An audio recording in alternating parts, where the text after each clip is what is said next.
Hello and welcome to all of you in Prag study. मेरा नाम विशाल त्रिपाठी और मैं आप सबका फिर से प्रैग स्टडी में बहुत बहुत स्वागत करता हूं। कैसे हैं आप लोग स्टूडेंट? आज अगर ये वीडियो आप देख रहे हो इसका मतलब ये है कि इस सीरीज का आप दूसरा वीडियो देख रहे हो और पहला वीडियो अगर आपने नहीं देखा है तो जरूर देख करके आओ, क्योंकि भाई वो बहुत इंपॉर्टेंट है आपके लिए। तो आज का ये वीडियो जो है इसमें हम लोग क्या करने वाले हैं, एक बहुत इंपॉर्टेंट क्वेश्चन है, बहुत ही नॉर्मल सा क्वेश्चन है, एनसीईआरटी का भी है और पीवीआईक्यू भाई साहब एकदम झमाझम पूछता है, ये जान लो। करते क्या है, एक वायर लिया, चलो यहां पे देखो, एक वायर लिया, वायर की लेंथ समथिंग एल है, एरिया क्रॉस सेक्शन ए है, इसका समथिंग कुछ रेजिस्टेंस R1 मान लिया हमने। कहा क्या गया, एक काम करो, इस वायर को स्ट्रेच करो, एक खींच दिया, खींच के हमने इसके लेंथ को कितना कर दिया, दोगुना कर दिया, 2L कर दिया, ट्वाइस ऑफ इट्स लेंथ कर दी। हमें क्या कर देते हैं। तो एक कॉन्सेप्ट है, कॉन्सेप्ट क्या है ध्यान से देखो, कॉन्सेप्ट क्या है पहले वो समझ लो, उसके बाद आपको ये बात समझ में आएगी कि ऐसा क्यों हो जाता है। क्योंकि आप लोग को पढ़ाया जाता है या लिखा जाता है तो आप लोग ध्यान नहीं देते हो उस चीज को, लेकिन इसलिए प्लीज ध्यान से देखिए। यहाँ पे एक कंडक्टर है भाई, ये सिलेंडर है, क्या है ये, कोई सिलेंडर है जिसकी हाइट समथिंग h है, इसका एरिया, बेस एरिया जो है वो a है। तो इसका जो वॉल्यूम निकलेगा, वॉल्यूम क्या होता है, बेस एरिया इंटू हाइट। ध्यान से समझना मैं क्या बोल रहा हूं। हमने कहा ठीक है, तो एक काम करो साहब, एक इस सिलेंडर को पकड़ के खींच दो। तो पकड़ के हमने खींच दिया और ये सिलेंडर को हमने ऐसे बना दिया।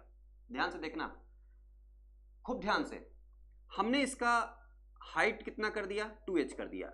जैसे ही हम इसका हाइट बढ़ाएंगे, इसका जो एरिया, ये जो एरिया हम मान के रखे हैं a, ये एरिया क्या हो जाएगा, आधा हो जाएगा।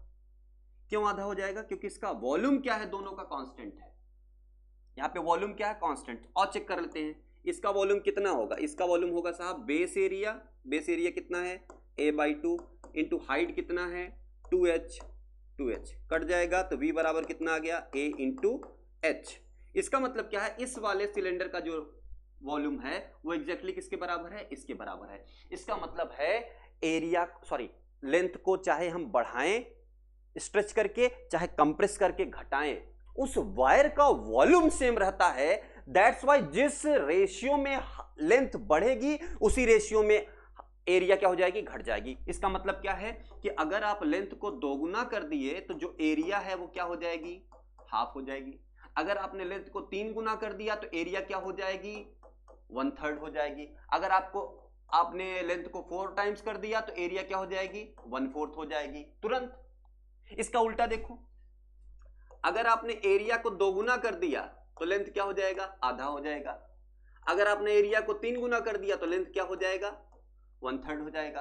तो ये उल्टा चलेगा, अगर जिस रेशियो में लेंथ बढ़ेगा एरिया घट जाएगी। इसका उल्टा, जिस रेशियो में एरिया बढ़ेगा उसी रेशियो में लेंथ घट जाएगा।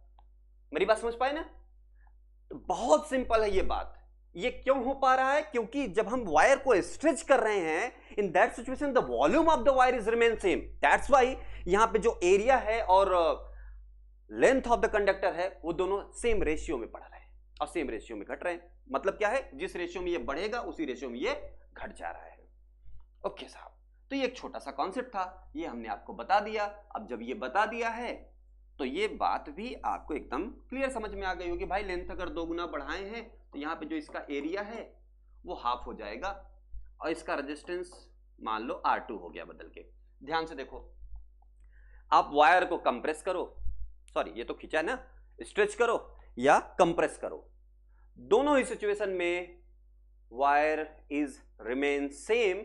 मतलब वायर का मटेरियल चेंज नहीं हो रहा है, मतलब उसकी रेजिस्टिविटी भी क्या रहेगी, सेम रहेगी। यानी इसकी रेजिस्टिविटी जो है वही रेजिस्टिविटी इसकी भी होगी। इसके लिए जो हम फॉर्मूला यूज करते हैं वो हम यूज करते हैं R1/R2 equal to L1/L2 into A2/A1। यही फॉर्मूला यूज करते हैं साहब। डन, एकदम बढ़िया स्टार लगा के एकदम बढ़िया सर्कल वगैरह मार के एकदम पॉइंट कर दीजिएगा, ठीक है, जवान हम दिखता रहे आपको साहब, कोई दिक्कत नहीं होनी चाहिए इसमें। सो देखो ध्यान से, यहां पे क्या हुआ, R1/R2 में वैल्यू पुट करना है साहब। मान लो ये आपका क्या है, पहली वाली कंडीशन है L1, पहली वाली कंडीशन है A1, दूसरी वाली कंडीशन है इसका यहाँ पे A2 हो जाएगा और इसको क्या मान लो, L2 मान लो। वैल्यू पुट कर दो, पहले कितना था, L था, बाद में कितना हो गया, 2L हो गया। डन।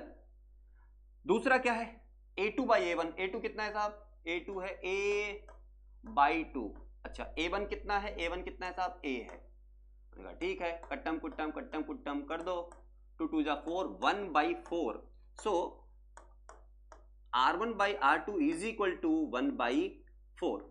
अगर कोई आपसे पूछे यहाँ पे R1 और R2 का रेशियो कितना है, तो भाई अपॉन में है तो रेशियो भी उसी टर्म में रहेगा, ऐसे लिख दो 1:4। अगर कोई आपसे पूछता कि R2 और R1 का रेशियो क्या है, कोई बात नहीं, पलट के लिख दो 4:1। कोई कंफ्यूजन नहीं होनी चाहिए, क्लियर है। लेकिन मैंने आपसे वीडियो के पहले में ही कहा कि मैं आपको एक ऐसा शॉर्ट ट्रिक बताने जा रहा हूं जिससे आपको इतना सॉल्व करने की जरूरत नहीं, चुटकियों में बताइए। हमने कहा ठीक है साहब बता देते हैं, क्योंकि बोला है हमने इसलिए बताएंगे जरूर। सही बात है कि नहीं। कलर चेंज कर लेते हैं क्योंकि इसी में कुछ एडिट करना है। देखो क्योंकि मेरा एडिट करने से काम चल जाएगा। तो साहब हमने कहा कि एक काम करते हैं, हम जो एक सेकंड, कलर तो चेंज किया था, हाँ कलर दिख रहा है, दिख रहा है। एक सेकंड, दूसरा कलर लेते हैं, ये कलर कम समझ में आ रहा है। आइए, तो हाँ ये वाला ज्यादा अच्छा दिख रहा है, दिख रहा है सर, दिख रहा है। तो हमने क्या कहा कि एरिया को अगर हम लेंथ को अगर हम n टाइम्स बढ़ा दें, पहले l था, हमने लेंथ को कितना बढ़ा दिया, n टाइम्स कर दिया। तो जिस रेशियो में लेंथ बढ़ेगा उसी रेशियो में एरिया घट जाएगा, यानी नया वाला एरिया क्या हो जाएगा, A/n, अगर हम n टाइम्स लेंथ बढ़ा रहे हैं। सर ये तो सही है, बस इसी वाले फॉर्मूले में रख दीजिए। पहले लेंथ कितनी थी, l थी, बाद में लेंथ को आपके कितनी कर रहे हैं, nl कर दिए। ओके, एरिया कितना हो गया है बाद वाला, A/n, और पहले वाला एरिया क्या था, A1 तो A ही था सर, A कर देते हैं। ये कट गया कट गया कट गया, ये R1 बाई R2 भूल चल रहे हो भाई, ना भूलना नहीं है। R1 बाई R2 कितना आया, लो हम लिख रहे हैं, मिटा रहा है, 1 में n स्क्वायर, कितना आ रहा है, 1 में n स्क्वायर। देखो कितना कमाल की बात थी, कुछ नहीं करना है, क्या बोला, लेंथ को 2 गुना बढ़ा दिया, कितना बढ़ा दिया, 2 गुना। हमने कहा कितना बढ़ा दिया, n स्क्वायर। अगर लेंथ को n स्क्वायर बढ़ा रहे हो, n टाइम्स लेंथ को बढ़ा रहे हो, तो R1 बाई R2 कितना निकल के आया, 1 में n स्क्वायर, मिल गया ना। बस इसी के तर्ज में, जैसे होता ना कि एक गाना पता चल गया, बस उसी के तर्ज में सारे देवी गीत बनने वाले हैं, बस वही साहब करना है आपको। R1 बाई R2 क्या बोला, लेंथ को 2 गुना हमने बढ़ा दिया, 2 गुना, okay, n is equal to 2, तो 2 का स्क्वायर कितना आया, 1/4। देखिए ये 1/4 और ये 1/4 आपको सेम दिख रहा होगा, क्यों, क्योंकि वही आंसर है साहब। तो जब आपको ऑब्जेक्टिव में पूछा जाएगा तो आप इतना कैलकुलेट थोड़ी करोगे, इतना समय नहीं है। ऑब्जेक्टिव में अगर ये क्वेश्चन आपसे पूछा गया, इट मींस उसको ये पता है, ऑब्जेक्टिव जो बना रहा है, कि उस लड़के को या उस लड़की को ये बात पता होगी, पक्का स्टूडेंट को ये बात पता होगी। अगर नहीं पता है तो वो डिजर्व नहीं करता एक नंबर, या एक नंबर डिजर्व करता है तो ज्यादा समय खर्च करे। Is that clear. तो ये थोड़ा सा अवेयर होना है आपको, और ये बहुत छोटी सी चीज है साहब, आप इसको याद रखेंगे तो आपके लिए बड़ी आसानी होगी कि अगर लेंथ को हम n टाइम से बढ़ा दें तो क्या होगा, रेशियो जो होगा रेजिस्टेंस का, R1 by R2 is equal to n square, या इसको ऐसे लिख लो, R1 by R2 is equal to 1 by n square, ऐसे, या इसका क्रॉस मल्टीप्लीकेशन कर लो तो n स्क्वायर R1 ये किसके बराबर होगा, R2। यानी अगर लेंथ को 2 गुना बढ़ाएंगे तो उसका रेजिस्टेंस 4 गुना बढ़ जाएगा, कितना, 4 टाइम्स।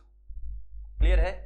आई होप मेरी बात आपको समझ में आई होगी, और ये वीडियो आपके लिए काफी हेल्पफुल रही होगी। आपके कई सारे डाउट्स मेरे हिसाब से आपको सही हुए होंगे, ठीक हो गए होंगे। और आपको ये वीडियो अगर पसंद आया है साहब तो जल्दी से जल्दी अपने दोस्तों को शेयर कर दो। जेलसी मत रखना कि सिर्फ मैं पढ़ूंगा और बाकी सबको नहीं पढ़ने दूंगा, सब पढ़ो सब बढ़ो। Thank you so much.